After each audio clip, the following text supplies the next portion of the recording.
Alright, let me knock this out so that y'all can get rolling, y'all can do whatever you have going on for the rest of the day, knock out the open gym, it's class, whatever it is. But this is just really a class over the RPR. I wanted to do it so that y'all can understand it more, be able to have more comprehension behind everything that we've been doing and kind of a why.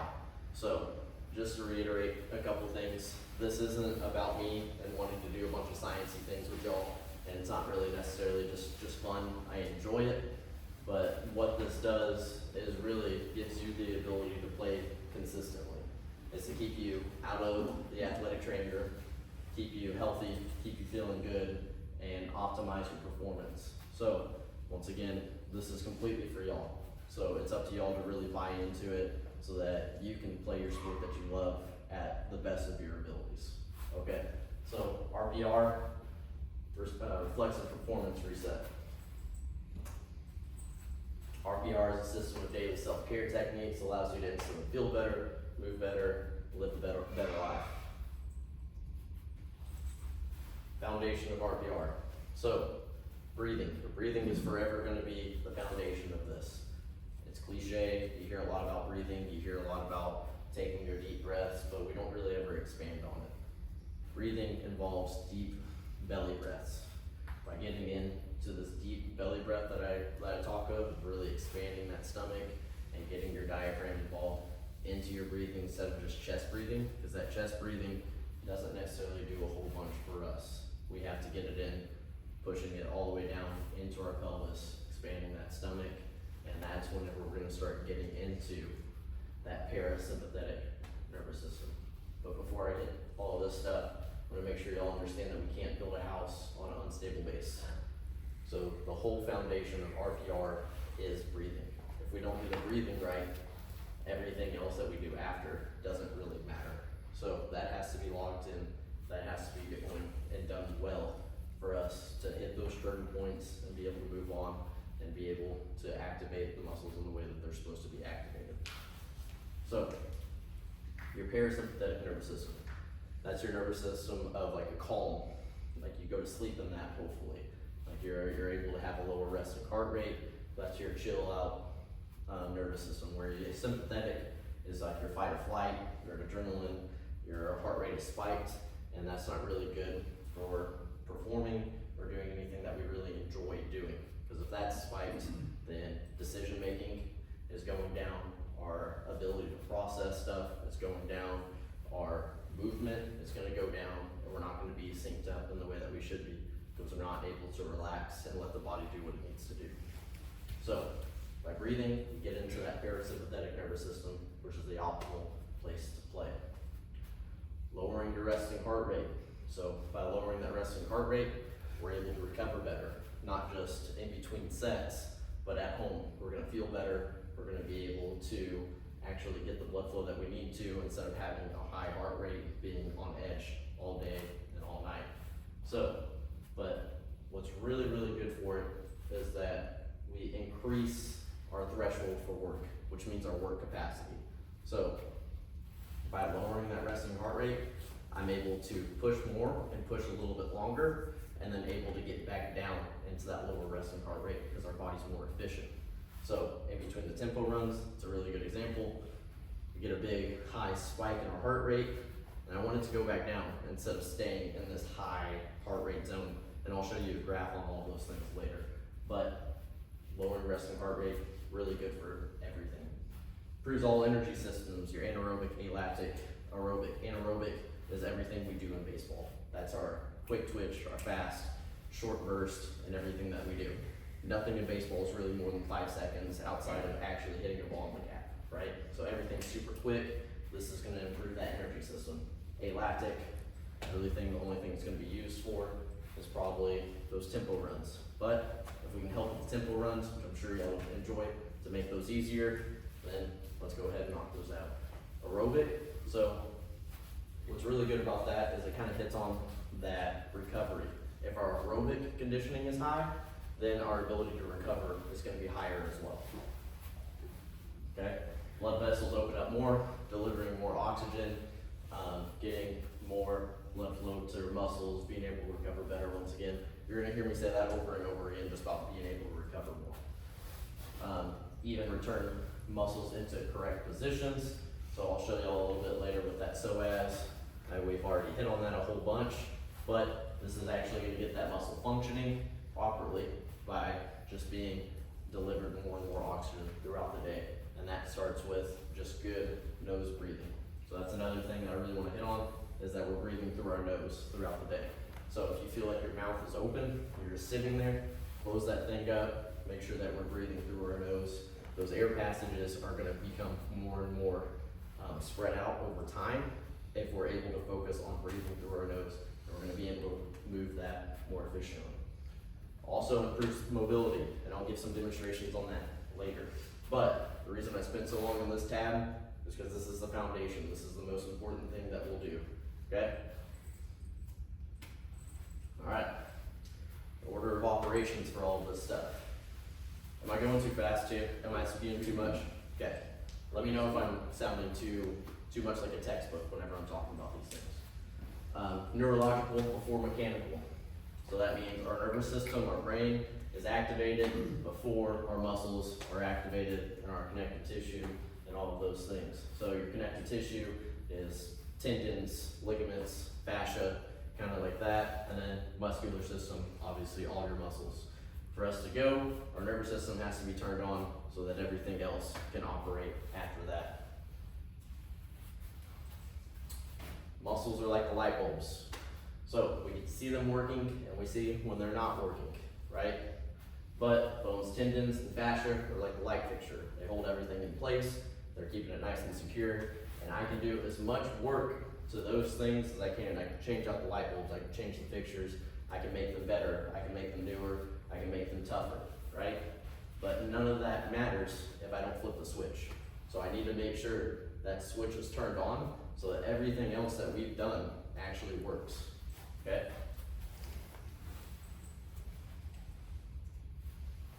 All right, let me talk about the lenses. You have lens 1, 2, and 3. We will always start in lens 1. If anything else happens, as long as we hit lens 1, we're gonna be in a better position. So that's our main hip flexion and extension. So flexion and extension is just flexion there, extensions just kicking back. So basically your everyday life stuff. If you walk upstairs, if you take a step, if you move in any way, you probably are doing flexion and extension. You get out of bed, you do flexion and extension, okay? So if this is operating, there's a better chance that everything else is operating as well. Order of operation is incredibly important. Like I said, if this isn't turned on, then hitting everything else that we do and all the painful little spots that we hit really don't necessarily matter. Breathing has to be locked in, parasympathetic nervous system has to be turned on. It's not activated, none of it's really gonna hold up. So proximal stability builds distal mobility. This is proximal. The center of your body, proximal. Distal is the outside. So if we're able to create stability here and get strong right here, we're gonna be able to create more mobility in our arms, our legs, our shoulders, whatever you wanna say, and we're gonna be able to create a little bit more mobility. All right, lens 1. So we've already done all of these things. I've done them with y'all, I've shown y'all how to do them. I'm just wanting to explain why. Lens 1 is the center of the body, where breathing, hip flexion, extension occurs, right, your diaphragm. So I'm gonna do this because it's on video. I know a bunch of y'all already have seen it, already have done it, but we take our belly breaths, right? And then we're gonna move down your sternum, just like this, and then hit right below that rib cage. If there's any tender spots, you're gonna stay on those, and then you're gonna work your way back up. What this does is kicks in the diaphragm a little bit more, gets that activated, breathing is gonna be better. Then we have our psoas. Your psoas is your muscle that connects from your vertebrae, so your back, your spine, up to the front of your body. And that's the main muscle we wanna use for hip flexion. If that's working well, then everything else has an opportunity to work well. But if your psoas isn't turned on, your body's gonna go and try to find another way to create that flexion. So if my hip's not working, then I'm gonna go try and find and see if my quad's gonna turn on. If that's not gonna turn on, it's gonna go down to my ankle and see if that's gonna create it. If that doesn't turn on, maybe it'll run up to my jaw, and every time I clench, that's gonna be my initiator of hip flexion. So it's just a trickle down effect for things that aren't quite turned on, and we're gonna try to get that turned on. Same concept with glutes. That's gonna be, sorry, I need to make sure I get the psoas too real quick. So that's also gonna be 2 inches away from your belly button and 2 inches down. You're gonna push up and in and make circles just like that into your stomach and let that get really hot. Then you have your glutes. So in the back of your head, right along the bone, the ridge of that skull right there, you're gonna get those 2 fingers, you're gonna rub in, and then after you get down all the way down the base of your skull, you're gonna hook that jaw, just like that, right behind that earlobe. So your thumb should be touching your earlobe when you do those, and you're gonna push up towards your eyes and move those thumbs up and down. The reason that this targets the glutes is that our main extensors, which are your main being able to sit up and kind of raise your neck up like that, all started from when we were young, being able to pick our head up, right? When as a baby, what's the first thing you probably do? You lay on your stomach and pick your head up. So that's kind of the theory and the idea behind the glutes being right there. Same thing, we need to pick our head up, or we need to eat right whenever we're babies. So our jaw is the main extensor right there, and it connects all the way down to those glutes. So you should feel hot spots right there, and those glutes should turn on. All right. Once lens 1 is completely turned on, then we get to go into the hamstrings, quadriceps and arch, or rotation, lateral sling, abdominals. Activating these things will help the order of where the muscles fire. By these things being activated, we won't create a compensation pattern, or we might even fix the compensation patterns that we've had. And I hope that we can do that. By doing this, like I stated at the beginning, this is a big decreased injury risk and increase in performance. The reason why there's such a big injury risk whenever we're just living life is because our body's really, really good at compensating and finding ways to get things done, especially as athletes. The higher you are as an athlete, the better you are as an athlete, probably the better your compensation pattern is going to be, the more efficient it's going to be. But the more and more force we apply, the stronger we get, the higher and higher that risk of injury becomes, because our muscles aren't working in the way they were designed to. So this is what this is for. So let me work my way down. So hamstrings, you have your SI joints right here, which are 2 little balls that are right in the back. What you're gonna do is you're just gonna circle those, just like that, work your way in, and you can work your way back out around them, and you'll make a V around that tailbone, making it nice and hot. Your hamstrings will kind of light up whenever you're doing that. Then your quadriceps and arch, you're going to be right along the bottom of your rib cage from the back, working your way to the front, sawing your body in half. Okay. Then you have this little J hook that you'll do for the arch of your feet and right behind your knees. So that J hook is right around your VMO, which is this quad muscle right here. You're gonna make circles around it, working your way up that adductor. I like to hold my thumb like that whenever I do them. And then you'll do the same thing, as in with that thumb, you're gonna get behind that knee, and you're just gonna make circles right into the back of that knee, and now heat up the back of your foot, or sorry, the bottom of your foot. Then your rotation. So rubbing circles around those extensors. Joe, you wanna come up here so I can use you real quick, just so everyone gets to see, and I get to put it on the video. Okay, so you're gonna make circles around those extensors right there, just locking them in, just like that. So you'll dig in with the heel of your palm, and then you'll make 3 circles around his back. Thank you, Joe. And that's for rotation. So the rotation is for anti-rotation as well as being able to rotate better. So hopefully that opens up more T-spine mobility, and we're able to resist and stop whenever we need to. Lateral sling. Your lateral sling is the connective tissue that goes from your hip all the way up to your shoulder. this is turned on, or not turned on, sorry, if it's really activated and kind of hindering you, you're gonna feel like when you can't ever fully extend, like you're locked up a lot of the time. And that's kind of like what they like to say, and I'll probably on one of the later slides it will be actually, is the implosion instead of explosion. So you're all hindered up instead of being to get into those big extension where we're super powerful, okay? So, lateral swing, starting on the front of the hip, working your way around that hip bone, working all the way into your back. You can circle that hip bone a little bit more. You're just gonna saw your body in half, just like that. And if you're a little bit bigger, you can't find that hip, you can take some pressure off, you can lean up onto this side, and you'll be able to find that hip bone a little bit better. Abdominals. This is the funny one that everyone loves to do. So you got your karate chops on the inside of your legs, then you rub them down until they're hot. So making sure that you're hitting the inside of those legs, hitting that adductor groin 3 times up and down, and then rubbing them till they're hot. And those are gonna turn on your abs.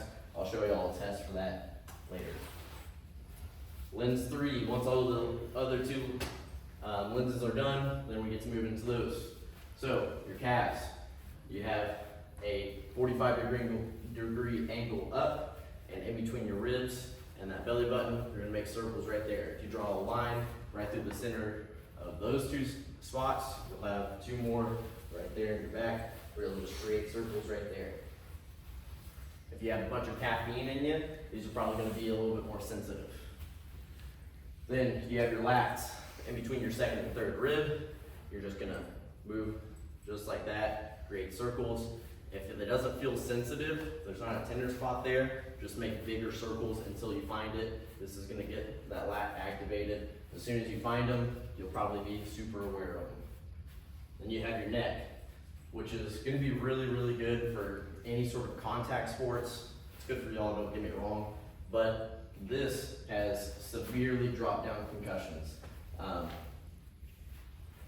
After studying this, seeing more and more videos on it, there's been football teams that have plummeted their concussion rates. They've had 1 concussion in about 3 years since they've started doing this, and it's because of this right here. So working along the collarbone, just like that. You can hit 2 inches down as well, and then you'll also hit your neck, or sorry, not your neck, your jaw. So there's little tender spots right here that you can kind of play like guitar strings almost. Like if you like hold like a pick, you do that, and then work your way down the jaw. If you feel a bunch of tension in there, that means that you're probably activating a lot of your hip flexion from that jaw, because that energy system, or that energy, whatever, runs up, and it finds a place where it can hold on to and clench and create hip flexion. Rotator cuff. This is going to be your supraspinatus, big muscle for throwers. Being able to make this nice and strong and activated, you're just going to saw that arm off just like that. Then your shoulder, what you're going to do, big bear claw, just like that. And what you really want to do is move around that muscle, or that fascia as much as you can. Find a tender spot there. Then making a big U along your pec, working your way up. Okay, enough of the lenses. Y'all done all of those things. Okay, so why I believe this? Like I said, I've been studying for multiple years now. I've seen a lot of people do it. I haven't quite had the buy-in. I didn't understand it until I started watching more and more videos, started reading on it, and now I'm getting certified in it, and I have the level 1 done. I'm gonna make it all the way through the course and make sure that I'm fully locked in so that y'all can have the best experience with this as well as I can, so I can continue to make y'all better. Like I said at the beginning, the main reason I bought into it was the report of injury reduction. One of the best track coaches in the state of Illinois has had 1 hamstring injury in the past 6 years. Pretty incredible to have 1 hamstring injury for a track school, whatever you want to do, whatever program for the past 6 years is ridiculous. As soon as I started hearing that, piqued my interest, really started thinking about it more. Strength coach for the University of Minnesota's hockey team, track and field team. He also works with football. He's probably the best strength coach in the entire nation. Has started doing this. He's actually one of the main developers of this program. He's had 5,000 games in practice, which he's tracked. He's had 1 soft tissue injury since he started doing it. That means that it's been a non-contact injury. So any sort of pull, strain, sprains, anything like that, it's completely fallen off and since he started doing this. So I've gotten to try it with some of y'all. Back problems have gone away. Caleb, your back problem kind of shut down that one day. Your headache went away. I've gotten you activated by doing this stuff. So I'm starting to see these things actually work as long as I have buy-in with it. Okay, this is the graph I was kind of talking about. So this is an NCAA Division I thrower performing 200-meter sprints. Up here, this is all of his heart rate zones while he was doing these intervals, right? So he goes, he's got a big red heart rate spike, which is fine. That's where it's supposed to be, that's okay. But after that, it's not really recovering in between each one. So he gets back down. Does everyone know about the 5 heart rate zones? Mm-hmm. So your zone 1 is your relaxed, your resting heart rate. Zone 2's just picked up a little bit more. That's probably, you've heard about that with the girls' incline treadmill walks, doing it at 3.5, that's your fat burning zone or whatever. Then zone 3, picked up a little bit more. Zone 4, even more, that's probably your 70, or your probably like 80-ish% heart rate range. And then anything above that, getting into zone 5, your max heart rate zones, kind of in that 90 percentile and above. So he's coming down, but he's not really resting or recovering. He's resting, sorry, but he's not recovering in between each one. So within that, he performed 83% of this workout in those top 2 heart rate zones. After doing RPR, performing the exact same test 6 days later, he was doing it every day for those 6 days. He spent only 30% of that test was reached in those top 2 heart rate zones. So every time he stopped running and he got his breath again, was able to breathe through his nose and belly breathe, he's getting back down, recovering, and getting back into his heart rate zones, being able to perform his exercise at a much, much higher level with much more intent and being able to do it more frequently, consistently, and better. Okay, I'm gonna run through just a few tests so I can prove that this stuff actually works and maybe help y'all buy in a little bit more instead of me just spewing off a bunch of stuff. Who's got tight hamstrings? I know someone in here does. Okay, Andrew, go ahead, hop up on these boxes real quick.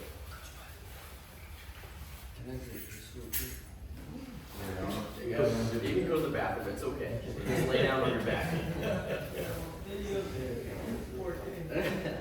Okay, so let me test Andrew's hamstring flexibility. I'm just gonna pick it up with 2 fingers. As soon as I feel a decent amount of resistance, I'm just gonna put it back down. So you can just let this relax. So you're actually, you lied to me. That's really not terrible. But yeah, that's okay. You're getting close to 90. But okay, so he's about right here. This is about a spot, probably around, if straight up and down was 90 degrees, he's probably around 75 to 80 degrees. So what I'm gonna have him do now is I'm gonna have him take 3 belly breaths with his hands in different positions. So you can feel your hands on your stomach to make sure that belly is getting nice and big, filled up with air. You're gonna breathe through your nose and out through your mouth. So now we just get to watch him breathe. Is there any questions while we're doing this? Let him breathe. Cool.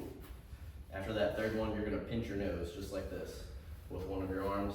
You can continue to do that. Don't pinch your nose off. You're not breathing through your nose. Just breathe. Sorry, my fault. So take 3 breaths there, right? You're holding the bone of that nose.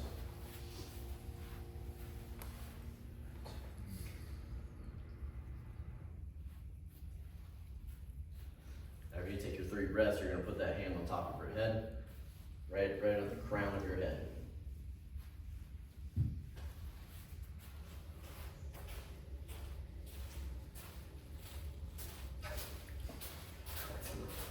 That's fine. That's fine. Let me know when you're done with your 3 breaths.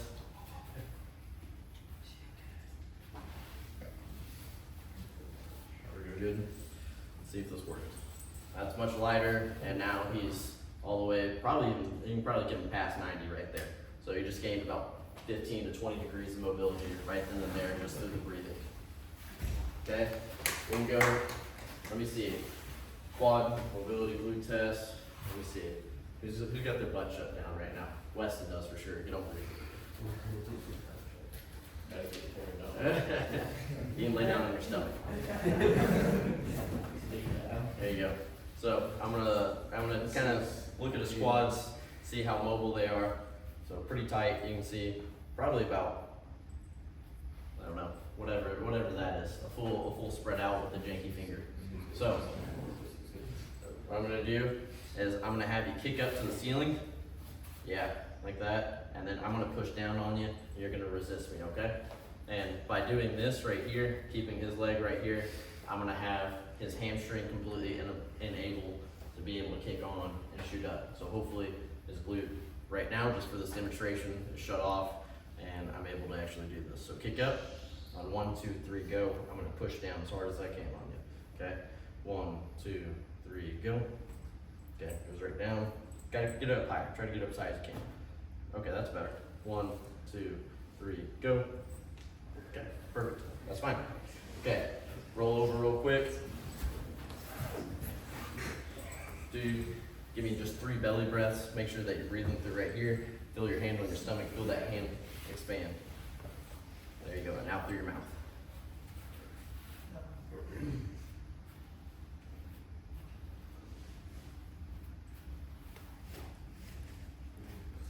Okay, hit that real quick. Hit that diaphragm starting at the top. You just run through it real fast. And then down to the rib cage. You're good, hit the rib cage. So once again, the order of operation matters. I gotta make sure that I'm hitting that diaphragm. Go back up real quick, make sure you go all the way back up. I gotta make sure that these things are turned on and operating so that his glutes can kick on. So I'm just gonna hit these just to make sure that everything's right.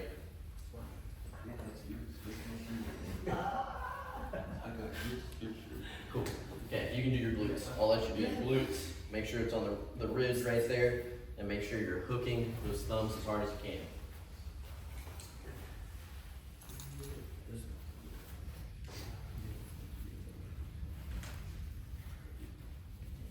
So even higher up than that, right there. Push up to your eyes. Yeah, there you go. Should be really uncomfortable. When you're done, you're good. Okay, roll back over. We're gonna see if this worked. So we didn't do anything for his quad, so his mobility is probably about the same. Yep, you can go ahead and kick up. I don't know if y'all saw how much better that just kicked up already. And on 1, 2, 3, go, I'm gonna push down. 1, 2, 3, go. One more time, here we go. Kick that thing up, try to get this down a little bit more. So go ahead, there you go. 1, 2, 3, go. A little bit better, probably could use a little bit more work, but you can see it actually kick on just a little bit more, just a little bit stronger. But what I'm looking for is that initial pop to where it immediately turns on. So this necessarily aren't strength tests, but it's just seeing that your nervous system is activated and that muscle fires immediately. Who wants to do the psoas test? What is that? This one? Yeah, it's that one, but it was the one that we did. I'm gonna do the one that we did down in the weight room. That one, okay? Yeah, maybe. Yeah, come on. Let's see if you're still activated. You lay down on your back. Okay. You can scoot down a little bit more. There we go. So I'm gonna take this heel. I'm gonna raise it about 30 degrees out, 30 degrees up. I'm gonna push down right here, and on the 1, 2, 3, go, try and resist me. Don't, make sure that this is relaxed. If I was to drop this, it drops straight down, perfect, just like that, okay?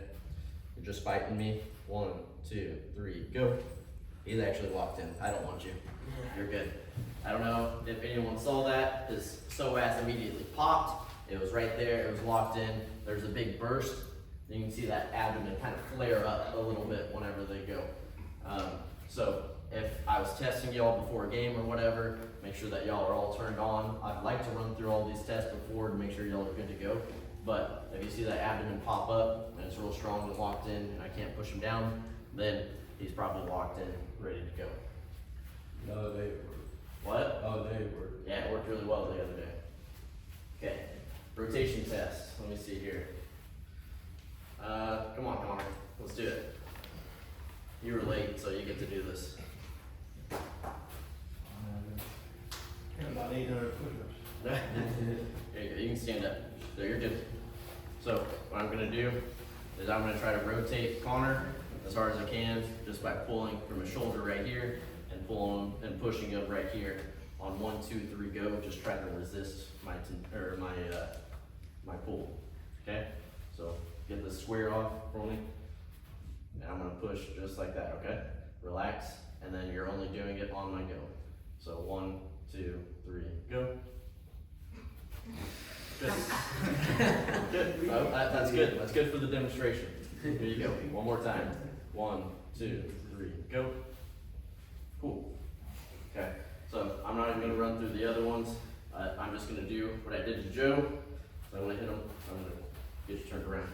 I'm gonna hit him on his back a few times on those spots. Dig my heel in, just like that.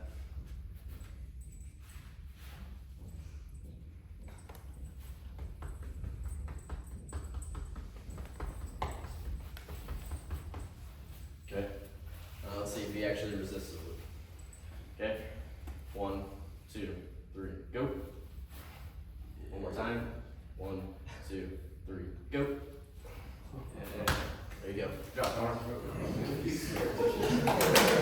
Thank you. That was good. Hey. Yeah, I got one more test. You want to run through an ab test too? Yeah. Yeah, let's do it. If you want to do the ab, you want to do the ab? Perfect. Yeah, lay down. On your back, sorry. So, we're gonna get you in push up, or not push up, sit up position. So bring those heels up. About right there is good. And so, what I'm gonna do is I'm gonna have you sit up to my forearm. I'm gonna keep these plugged in just like this. And on 1, 2, 3, go, I'm gonna try to push you down, okay? So I'm gonna just put my weight on you and try to push you down, okay? All right. So sit up here, you can cross your arms too, okay? So you can sit up, 1, 2, 3, go. It's actually not bad, that's okay. One more. 1, 2, 3, go. Well, Jonah, you're just wasting my time right here. You're already good, but we can see if it's any better. So run through those 3 lenses, right there. Make sure you're taking those belly breaths.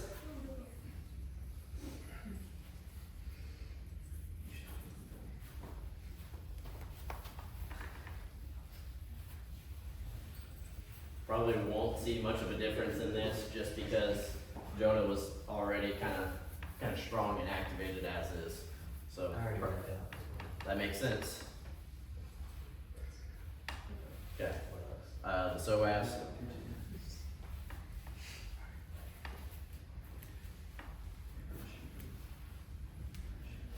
Good. You hit your glutes. So yeah, behind your head there. You're already working out this morning. Really screwed me up right here. Yeah, that's okay. I'll forgive you. Further up here. Into that. Yeah, there you go. Now you're locked in. Good. And now sit up. So you can just sit up and spread your legs out so you can do that abdomen chops. There you go. 3 times up and down, rub them till they're hot. Good. Now we're gonna go back, test again. So he's locked in right there. And you can sit up to my arm. On 1, 2, 3, go. Okay. 1, 2, 3, go. So yeah. I tried even harder. So couldn't get him down. So that's the premise of this. And get to show that as soon as these things are actually activated, they pop on, they turn on fast, they're ready to go, and then we can actually fire in the correct pattern. Is there any questions over this stuff? I'm all done. Cool. Let me talk about one last thing. So the way that it's supposed to fire is that, so like I talked about, your psoas is supposed to fire first on hip flexion, and then your glutes are the main thing that's supposed to fire first. One thing to really help with that is if you curl your toe when you walk. So if you curl your toe and your big toe, curl your big toe into the ground when you walk, you're gonna notice that that glute kind of kicks on. You'll feel a little bit more spring in your step. We'll do that same exact thing whenever we do RDLs or any sort of glute exercise. If I am able to squeeze that toe, I bet that glute turns right on. But if you have back problems, it's probably because that QL, the smaller muscle in your low back, is probably the first thing to activate. So by doing this, hopefully those back problems kind of shoot down, that glute kicks on, we're gonna reduce the risk of injury in that hamstring and in that low back, make you feel a little bit stronger and better. Cool, that's all I got, guys. Y'all are good to work out if y'all are ready to, or whatever you need. Sir, Thank you, guys. Thank you. Yeah, it's gonna be coming down there with us? yeah.